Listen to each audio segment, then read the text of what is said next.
Blog Talk Radio. Welcome, ladies and gentlemen. Welcome to the End Time Tribune, covering breaking news and current events as it pertains to Bible prophecy. In effect, chronicling the coming of Christ the King.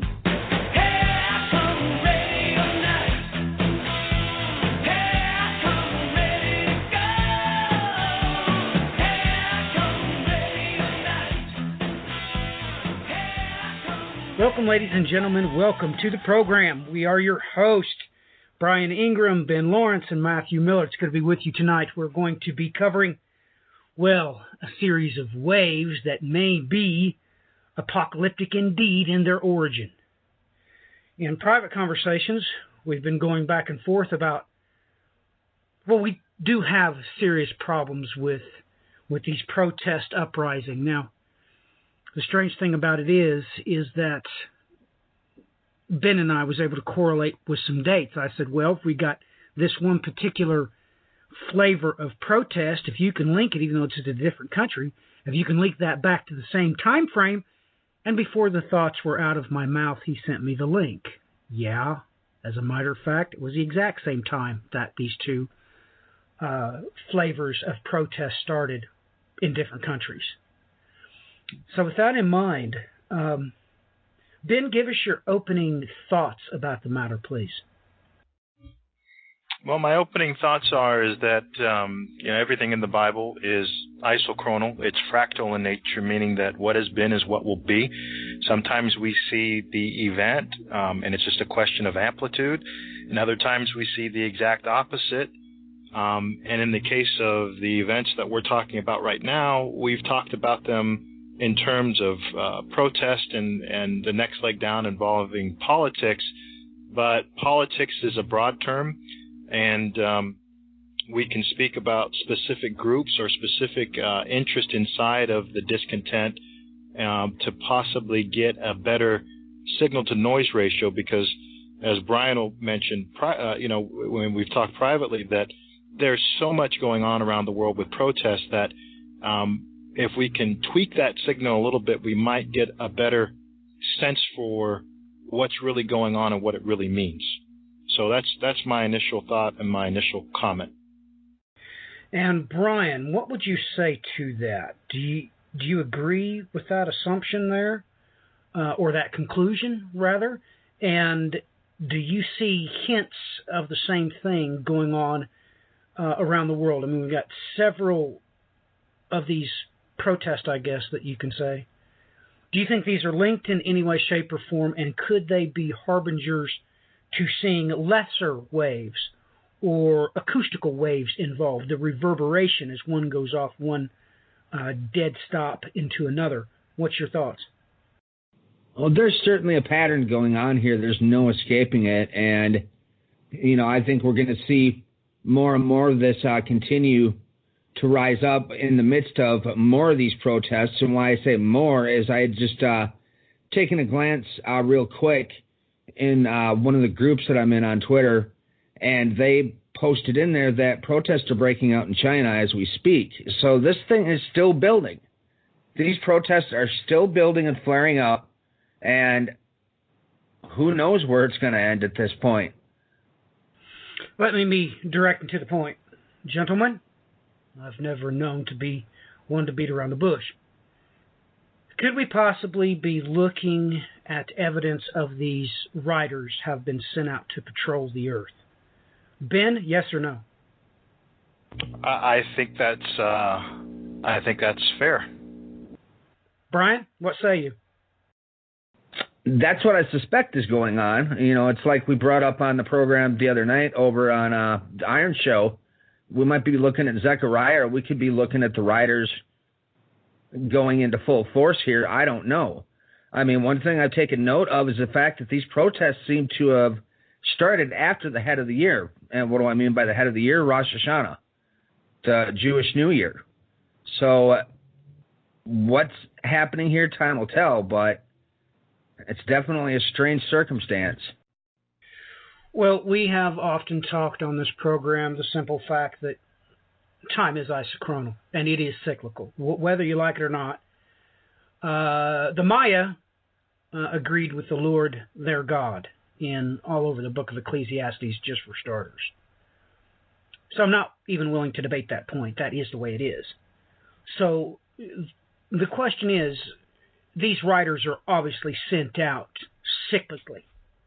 They are sent out on their circuit periodically. The question is we know what happens on their last ride when they ride for absolute glory. They're obviously sent out before the coming of Christ the King.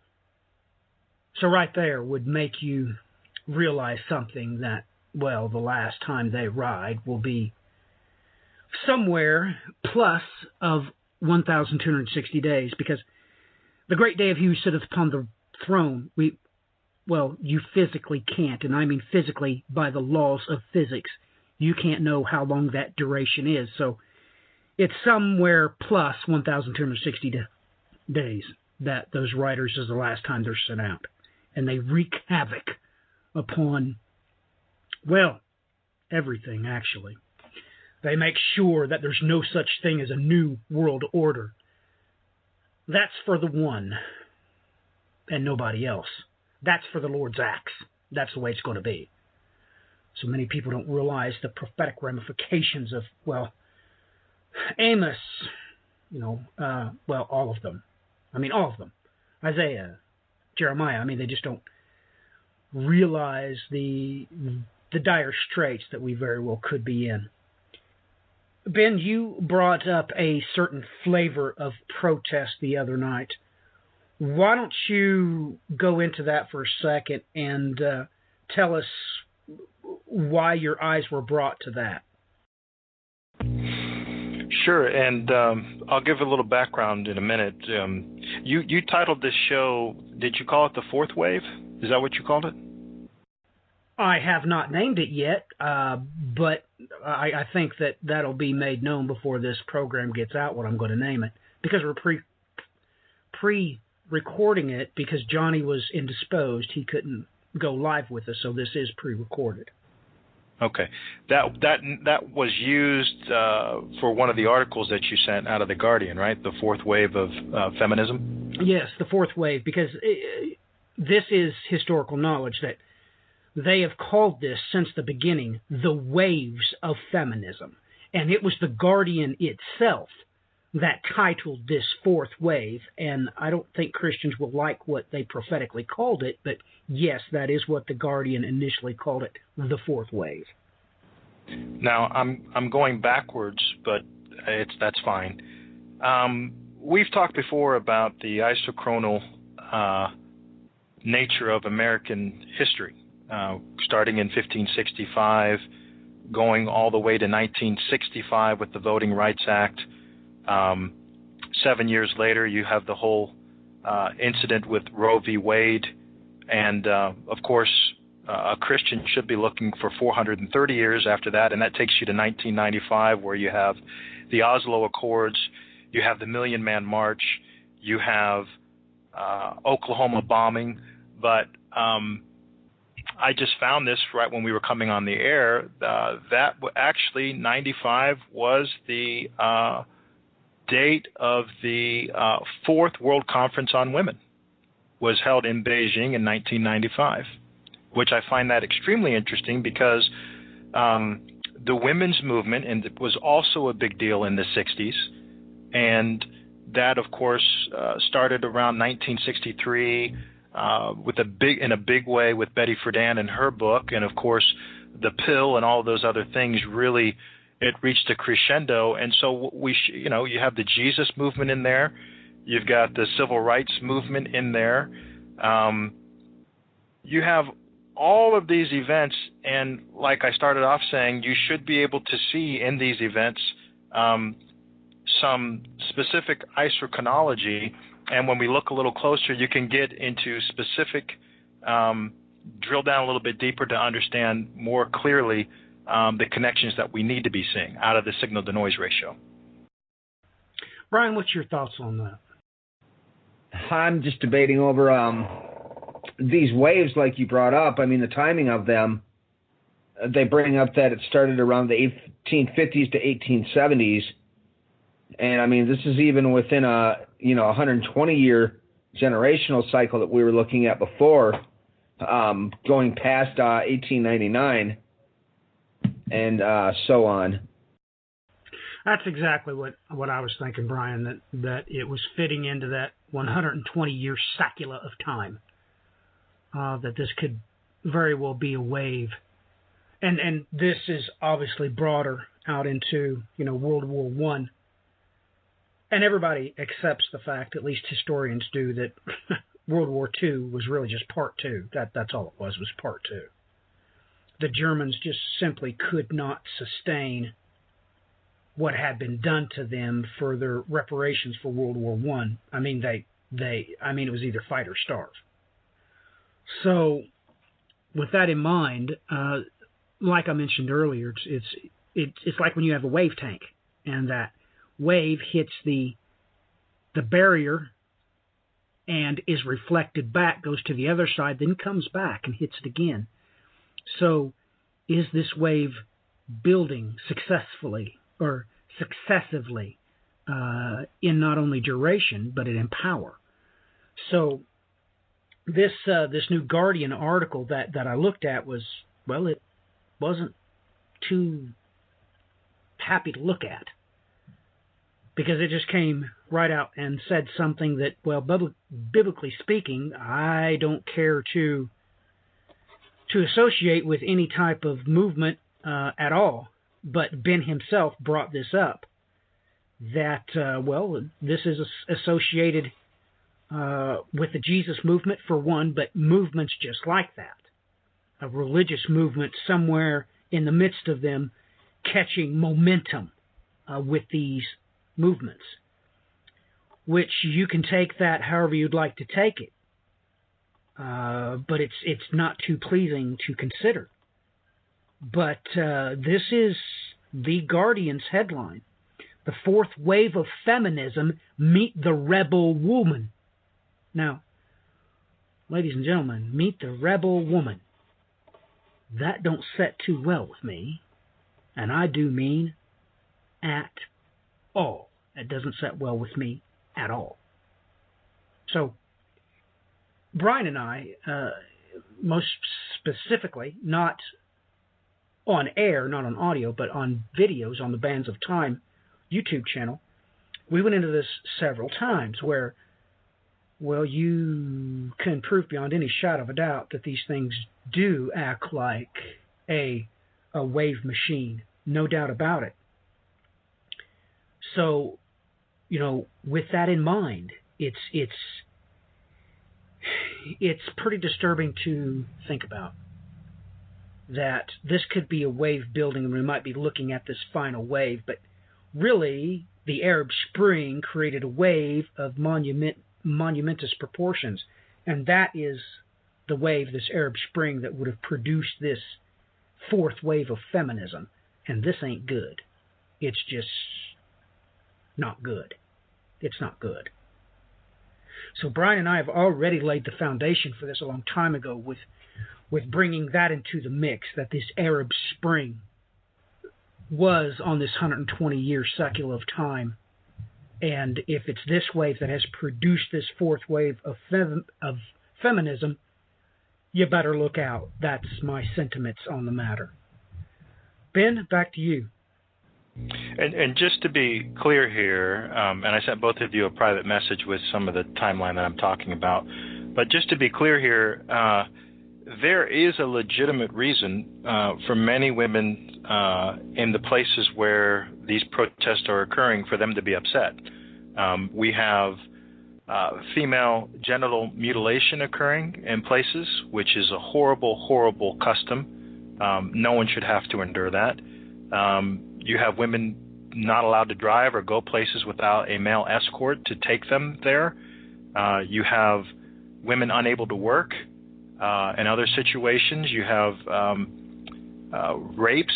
All sorts of just basic human dignity is removed, which is driving some of the unrest and discontent, and that's understandable. And that is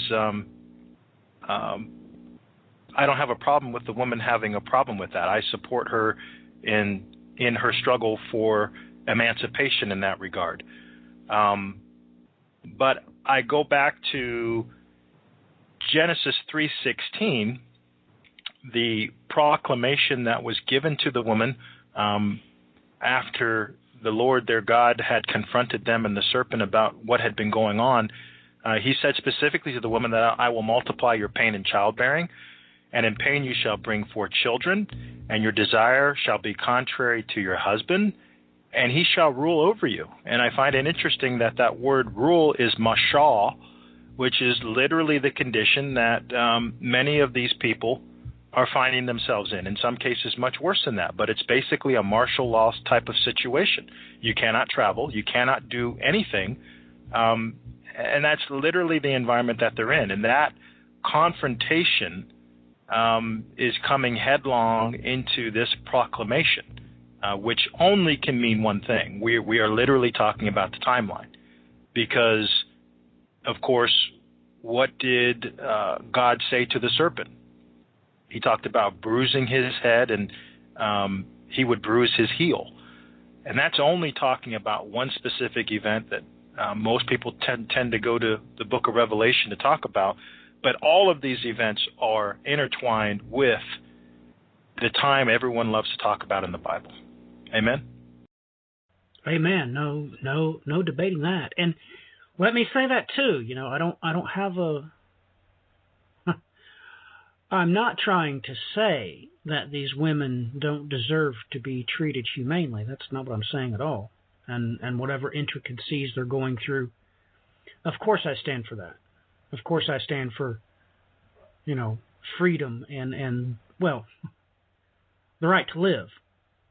Of course I stand for that. I wasn't detracting from the problem at all. I was just saying that this wave, this feminist movement, is nothing more than a reverberation from a wave created by those writers. And that's what I'm saying.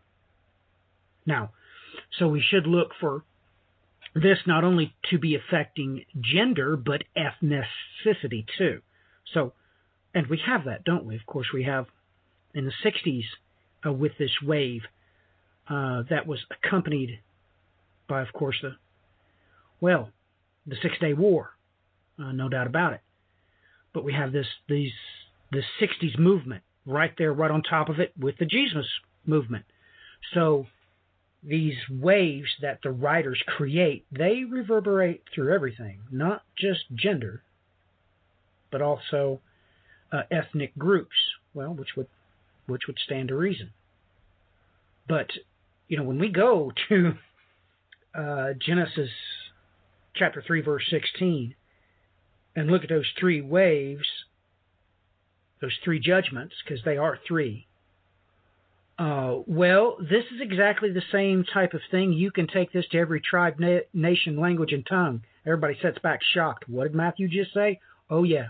The first thing you have problem with whenever... Let's just set up a municipality, shall we? Okay, let's speak like men, that we may know one into another.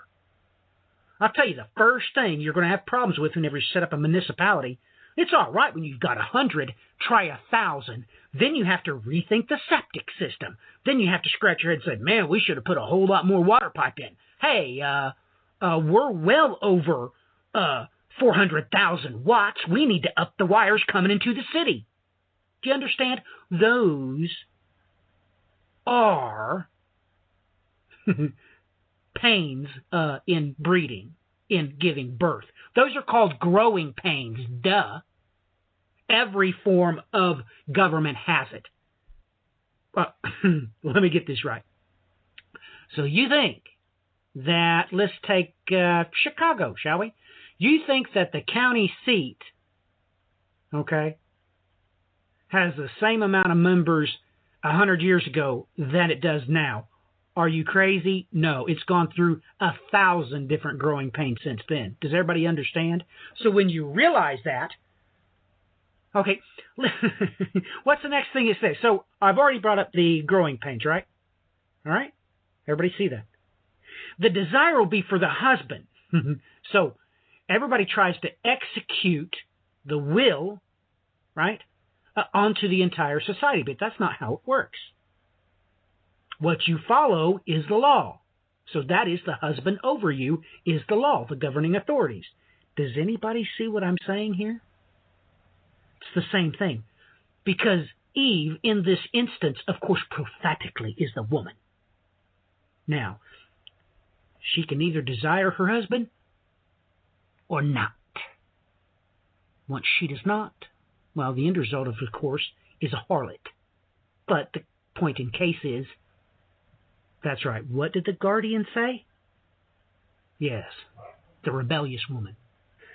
Your thoughts? Amen. That's a Judges 19 event. I mean, where did that woman go? Didn't she leave her husband and she returned to her father's house? That's exactly what happened. Correct. So, I mean, that there's no question about that.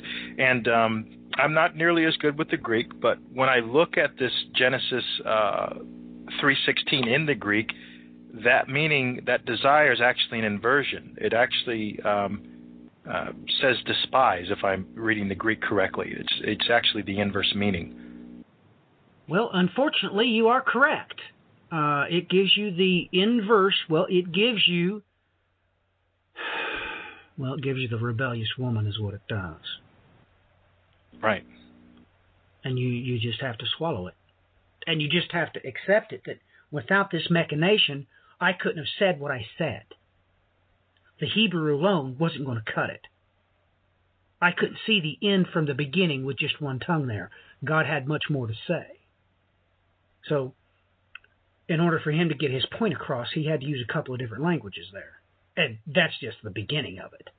You start tear apart, what case and tense is this, then it really gets tricky. Because there's a whole lot being stated there. But what I have stated is enough indeed. I've got everybody to realize that, wow, Matthew's right. This is the same type of problems that any city, county, state, even country governmental systems go through. Because it's all right to hand out food stamps to 1,000. When it gets to the point where you have to hand them out to 100,000, you don't have enough secretaries to do that. That takes an entire printing company. That takes 1,000 times more manpower. It takes 1,000 more stamps, 1,000 more envelopes. Everybody knows this. I mean, ladies and gentlemen, everybody knows the massive pains that London had, of course, upgrading its sewer. I mean, look it up in diaries and stuff. It was absolutely horrific. I mean, that's why nobody wanted to go to London, ladies and gentlemen, because just the stench alone would keep you away. That's a fact. Look it up. So everybody knows this, but they have failed to apply it, that when God speaks, that's what he means. And he don't need your ratios. He's the Lord your God. So he just told you about the solar system dynamics. That's the way it is. Okay, he just told you how an ordered system is going to work. That's just what he said. So when you back up and look at that mathematically, all of a sudden you scratch your head, wow. I mean, if you are able to do the alphanumerics on it, you step back and scratch your head saying, whoa.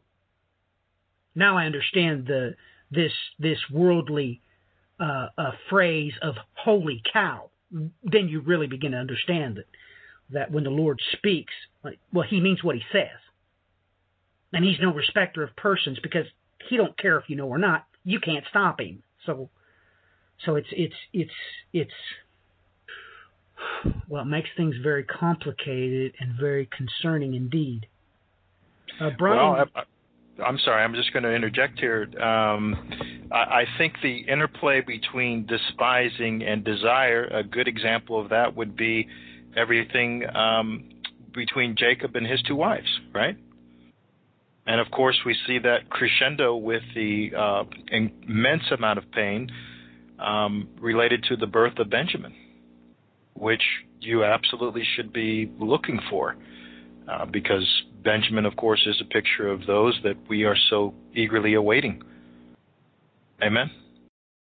Amen. Amen. I absolutely agree. I mean, there's really no way around it. And, now that the cat's out of the bag, I mean, now people realize what psychologists normally do. I mean, they'll go back to Genesis chapter, 3. They'll go to Judges chapter 19 because, well, ladies and gentlemen, I hate to rain on your party. Been to an institution of higher learning, aced both astronomy and psychology. Okay, so I'm telling you that they know the Bible's true. They already know that. They just can't let you know that. So when you realize that when God speaks, He's telling you about creation. Of course, this is exactly what Tesla did with the Book of Job, and Brian and I have did a show on that. I think as a matter of fact, I think it was a video on Bands of Time. The simple fact that, I hate to tell you, Tesla could see his name in Job, and guess what? That's how he lit up the World's Fair when he did it, because he realized what the Lord his God was talking about water. That's how he made, well, and I should not fail to mention Sir Isaac Newton.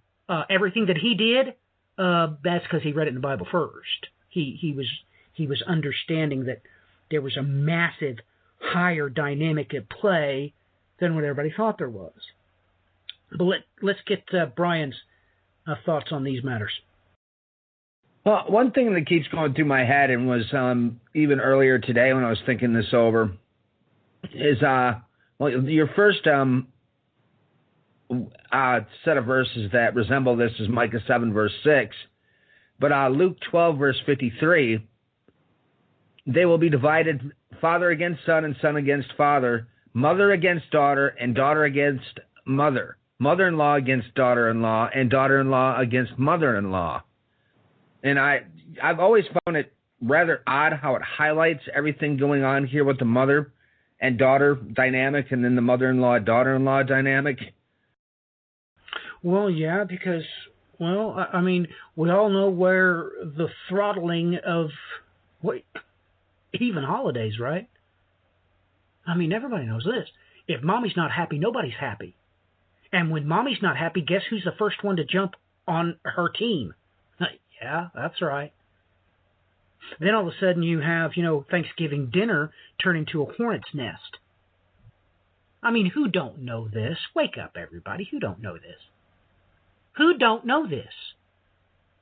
Because the emotions are in the breast of the woman. You can just take that to the bank. I mean, now, let me be very clear.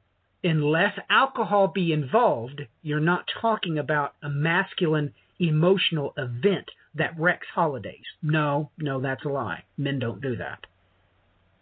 Under normal, and look, ask any psychologist, they'll be glad to tell you these things. Under normal circumstances, without drug or alcohol, the men will sit down and talk with each other and try to keep everything quiet and try to keep everything smooth. Everybody for thousands of years has known this. I mean, duh. What do you think happened in the book of Daniel? How did that start? You know the book of Daniel? Have you ever read it before? Yeah, that one. How did this start with Vashti? Do you know anything about Vashti? What all these things was stating, why Vashti did what she did. Well, all these things about the book of Daniel, well, that was because of, that's right, that very one verse we read earlier that dictated these three judgments. These three things. That's what broke down. So when we look at that dynamic in this light, it makes it pretty disturbing that a news source as old and as credible as The Guardian calls this fourth wave of feminism meet the rebel woman, i.e., she has been unleashed indeed. And I find it interesting that that Fourth World Conference of Women was held in '95, just like it should have been. That's where you have the Toronto Blessing, Oklahoma City, the Million Man March, and it goes on and on and on. Fractally, everything lines up there right where it's supposed to. And then that's the 430. And if you go out to 450, you should be seeing things begin in about 2015, which you do. I mean, what was going on at that time? We had all kinds of consternation in this country about Black Lives Matter, right? That's right.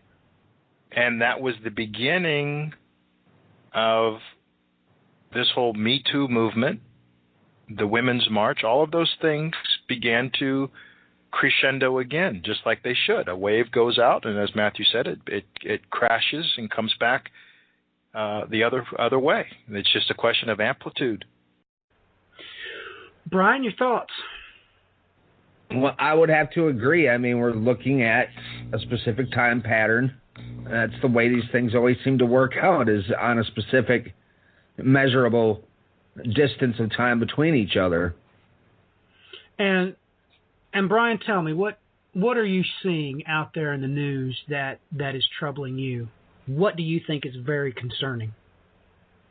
Well, the big thing is definitely all these protests. You know, people have been wondering what in the heck is going on, why this is happening. It could be leading to somewhere big, but, you know, the biggest thing on the horizon that I've always been keeping an eye out for is conflict with Iran. And it looks like it may be headed in that direction, but who knows at this point. I'm surprised it didn't break out into full conflict this summer with everything that was going on. Well, you know, I've been thinking about some things myself that are, well, things are getting extreme, to say the least. I mean, I'm going to say something that I said privately to Ben the other day, and I want you all to think about this. It's a fact that the chief executive of this country has used social media to incite violence. Now, this is a matter of fact, ladies and gentlemen. It's also a matter of fact that on multiple occasions he has stated the wrong thing, the incorrect thing. I mean, it's irrelevant as to whether he was lying or not, but on multiple occasions he stated the incorrect thing on social media. And they actually tried to create, well, not just policy, but military policy based off of a tweet. Now, let's take a deep breath. Does any of you remember the made-for-TV movie? It came back out in the 90s, I believe, and it was a mini-series called On the Beach. This movie detailed one lone U.S. submarine that had not fired its nukes. The entire surface was dying because the radioactive cloud was quite simply enveloping the planet. It was going to kill everybody. My point is this. Look, Brian and I have talked a lot on air about these hackers are good, and they're professional, these people that get on the dark web and all that kind of stuff that I don't understand, but Brian does. These people are good. What happens if somebody hacks the chief executive's Twitter account and tweets on there, we should nuke Hong Kong off the map? I mean, ladies and gentlemen, the chain of command is slow for a reason, because it eliminates the possibility of madmen killing people. You understand? I mean, when I was in the military, I absolutely needed my lieutenant, because if the captain had given order that was crazy, my lieutenant wouldn't carry that out, and you could go right up the chain of command. So it's like the full bird colonel, he gives a crazy order. Well, guess what? The lieutenant colonel has to pass it on to the major has to pass it over to the captain, and the captain has to pass it off to the lieutenant. That takes time, and time has probably saved the world a million times over. So is the chain of command. When you have somebody literally trying to dictate policy on Twitter and the State Department starts backing it up, you're in very dangerous territory indeed, because you're back to the Rubicon. Here, let me explain. You see, old Caesar, he crossed the Rubicon with his troops. Do you understand that? He didn't need lieutenants or captains. They would literally do exactly what Caesar said, because they was right there with Caesar. Do you understand that? That's what we have, is a removal of the chain of command. That is extremely dangerous. That's dangerous, ladies and gentlemen. You don't want that. Now, I didn't say anything positive or negative about the person that you voted for or didn't vote for, because I don't vote, and you all know that. You know I've never voted. That's not who I'm talking about. Who I'm concerned about is these hackers. Because they could start World War in a fraction of a second. Ben, your thoughts? Well, we literally saw a version of that in Hawaii. They had missiles inbound was sent over social media, and there was all kinds of consternation, and the governor couldn't remember his password to his Twitter account to correct the message. And so for hours, people were literally thinking that they were dying, or people had potentially died on part of the island. This is a huge, huge, huge problem. Well, Ben, do not mention names. Do I make myself clear? Yeah, amen. Didn't we have this incident where someone tweeted about the weather? And what concerned me was not the mistake. I mean, everybody makes mistakes. Who cares? But is it not true that, the National Weather Service actually backed up the lie? Is that true? Can you tell us the circumstances of that without mentioning names? That is true. My understanding is not only did they change the story to make that true, but there were people who actually left NOAA because they were so upset about it, because that should not be politics. I mean, the weather is what it is. It doesn't matter who's in charge. You mean that's what you thought? That's what they thought? That's what they thought, yeah. So nobody expected this to go to this level. I mean, nobody. I mean, literally nobody saw this coming. But when you can release a tweet and have NOAA back you up as to what the weather's going to do, ladies and gentlemen, you need to rethink what you're doing. You need to rethink those emotions, especially those of you who should be sitting around talking, trying to keep things cool around Thanksgiving dinner. Do you understand what I'm trying to say? Well, amen. And it's not just about keeping things cool. It's also about saving lives, because there's a finite amount of resources that FEMA has available to prepare and to distribute those who are in harm's way. And if some of those resources have to go to those who aren't in harm's way because we have to make something true that's not true, that could literally cost lives. That could be extremely detrimental. Brian, what is your thoughts on social media having the power to do this? Did you see this coming? I mean, this is absolutely crazy that politicians could tweet and then the State Department try to back up tweets. That's crazy. Brian, your thoughts? All right, sorry about that, the stupid mute. It is crazy. I mean, that's all there is to it. I watched both those scenarios take place that you guys brought up. And, I mean, if you think about it, the diplomacy with North Korea, which is now falling apart, was all started with Twitter as well. And, you know, it's as you stated, there's no chain of command.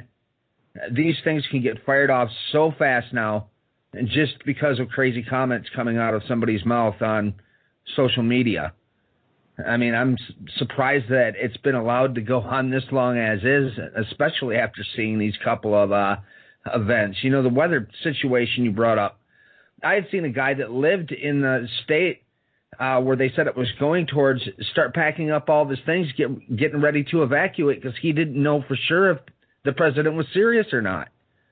So, I mean, it's affecting people, and that's money out of your own pocket for something like that. I don't know. That's nuts. Ben?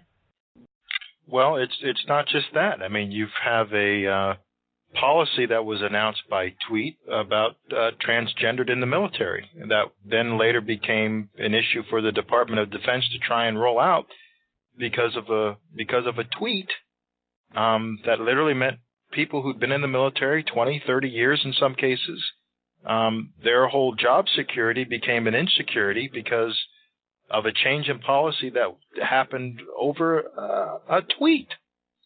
A tweet. How would you like to be fired over a tweet? Look, that is crazy.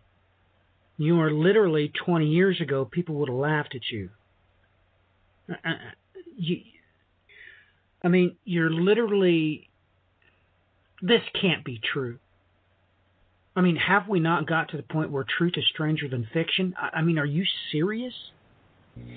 I'm very serious, and where we're going now with the deep fakes, I want to say, was it China this week that just passed a law making it illegal to use deep fakes without a disclaimer?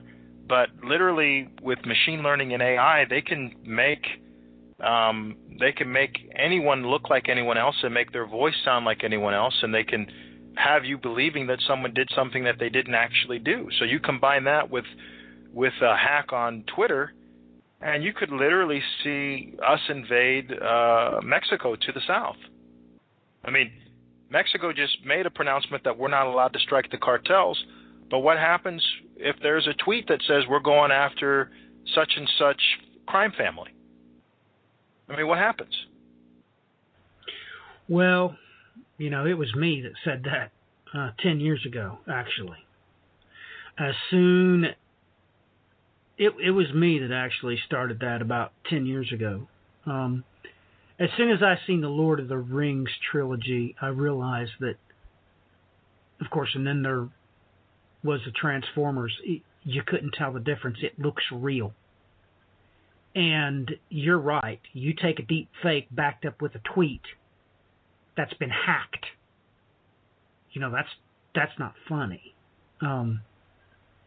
That's very concerning. But the real problem is that there's no precedent to this. Let me put this question to you, Ben. Did the last executive of this country do that with social media? Not to my belief or understanding. I don't believe that this has ever been done this way before. Is it true that this has resulted in injury before? Yes, it has. There have been comments about the flag and particularly the NFL kneeling, and there was a 13-year-old boy who was knocked into next week, fractured his skull because he didn't have his hat off, and the perpetrator said that he was just doing what his president had told him to do. Now, I'm not saying that that's a good excuse, but you have people who have gone into a frenzy with this stuff. They've lost complete discernment, judgment, where this stuff is concerned. Let's take this live, local, and late breaking. Ben, you told me about a military sniper the other day that had just been pardoned, correct? Yeah. Can you tell us the details of this individual? Ben, you there? Yeah. This SEAL team member was acquitted of the worst charges, but he was accused of shooting a teenage girl or a young girl in the chest in Iraq. He was accused of killing an old man. He was accused of stabbing an ISIS combatant, a teenage boy, and then taking pictures with the body. And it was only the pictures with the body that he was actually convicted of, and he's one of nearly 200 who've been convicted of that incident. But the president decided to intervene and say that we're not going to, we're going to give him back his tridents. And Ben, let me ask you something. He just got back from Afghanistan, right? So what would happen if, the president was joking around and he just said, well, I would just shoot everybody that had a turban on? Well, we've had that. We had the bomber that was in Florida that was going after all of the detractors. He was sending bombs to people in the military, was sending bombs to people in Congress. And the left isn't immune from this. I mean, we had that congressman that was at a baseball game, Republican congressman who was shot, and other members on the right in Congress were shot by someone. So it's not that one side is immune from these things, but no other no other leader of a political party in this country in modern history has publicly called for violence to protesters in a rally. And in fact, there are open cases in court where people are using that as a defense. Well, I know this. Let's say a tweet goes out along, the southern border, and somebody tweets, let's invade. Well, I mean, we are basically talking about Texans, correct? Pretty much. Texans, Arizonans, Californians, yeah. Well, Texans especially. Ladies and gentlemen, you probably need to know this. If you act like you're psycho and you take your truck and start hitting people and do that kind of stuff, when they do stop you, they'll blow your brains out. Okay? Now, I'm sorry if you're not from Texas, and I'm sorry if you don't know this, but in Texas, you don't do that crap. And you could have a serious problem on your hand really quickly. And I mean really quickly. This would turn into an international incident really quickly. So if this intensifies further, I don't know. We may be in a world of hurt. Ben? Well, amen. I think that the prospect for violence on both sides is very, very high because both feel that they are basically acting correctly. They have a reason to do what they're doing. But again, I will remind everyone of what David said. Wickedness from wickedness, right? Everything reproduces after its own kind. And you cannot create a lawful kingdom through assassination. You can't. No, you can't. You can't indeed. Brian, your closing comments, please. What's your thoughts on this? Well, the big one that you guys brought up is what happened there with that SEAL. I mean, I read one of the articles on it, and I was just furious because there was, unfortunately, those that back a certain someone in our government, they were going, yay. I'm like, did you, not look at the article? The guy was shooting civilians. That's not acceptable. Even, an enemy that's been injured, you don't kill them. That's not acceptable behavior, period. So, folks, it's kind of like I said before, I don't know where this is headed, but I have never seen anything like this. These protests, they keep flaring up, and they don't go away overnight. Every one of them you watch that's flared up is still ongoing from its time of inception. So just have to keep an eye out for this. Well, let me say this, ladies and gentlemen. There was something else about that sniper that was more bothering to me because I've been in the military. And Ben told me that the other soldiers were just skipping his rotation. That's not acceptable, ladies and gentlemen. Look, every soldier knows that when you encounter an animal in your squad, you have to put that animal down. Now, you do so quietly and not publicly so that their family can still get the benefits. That's my biggest question, ladies and gentlemen. Why didn't those soldiers do something about it to stop it instead of just skipping his rotation when he was murdering wives and children and husbands and grandpas? You weren't expecting me to say that, were you? No, I assure you, this is common knowledge. In the field, if you wind up with an animal in your platoon, you put it down. You have to. Not only for the civilian's sake, but for their family's sake, so their families still get the benefits, and nobody else knows the better. I mean, everybody knows this. That's what really bothers me. This generation is so far gone that his fellow team would not put him down? I don't know, man. And we're not talking about everyday enlisted. We're talking about the cream of the crop. We're talking about SEALs. That's right. We're talking about SEALs. And look, if they thought that it was not worth putting him down over, if they thought that he was truly sick in his mind, of course they would have just popped his hip out of place. I mean, give me a break, ladies and gentlemen. Everybody, look, go to any military facility and talk to anybody that's been in live action. They'll say, yeah, funny thing, this dude come here not only with meningitis, but his hip was popped out of place. Well, how'd that happen? Well, duh. Look, man, his teammates should have stopped him 10 times over. They should have got on top of him, put their knee into his shoulder, and ripped his freaking arm out of socket and send him packing back to the States to save everybody. And then they would, of course, put a tag on him that he needs a mental evaluation. Okay?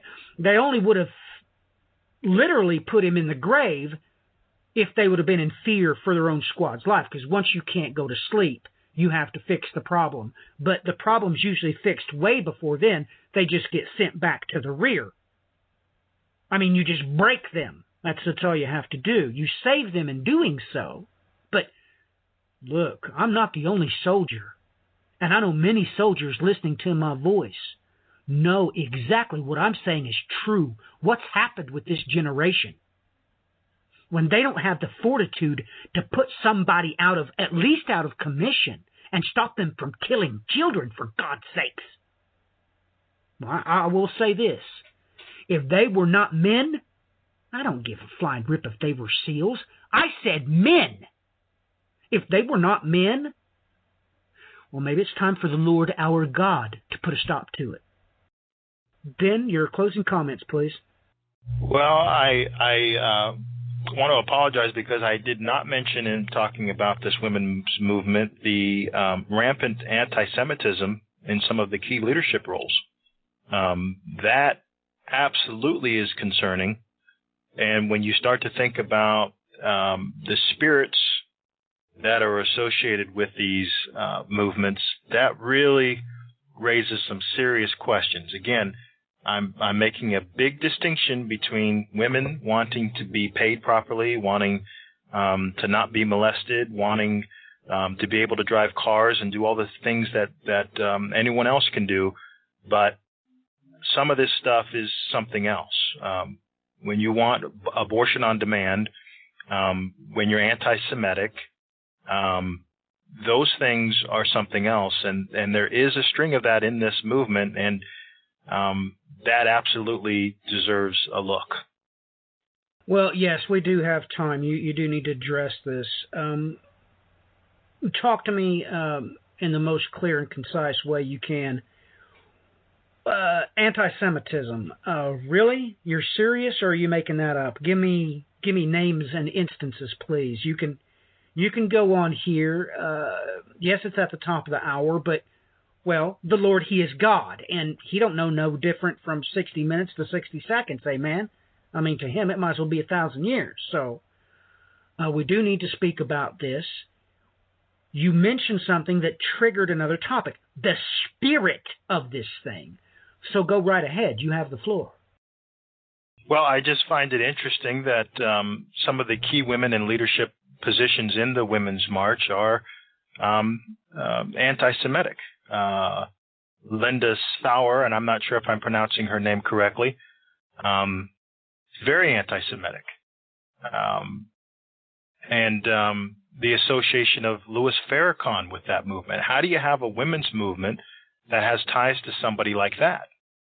And then when you think about the long tendrils of that women's movement that are touching into the Middle East, in Turkey, in Iran, and all these places that we're talking about, and you begin to see that this spirit is manifesting itself in different places in different ways, but its character or its spots are plain to see for anyone that wants to take a look and just see what they can see, and it should be concerning for anyone. Brian, what's your thoughts on that?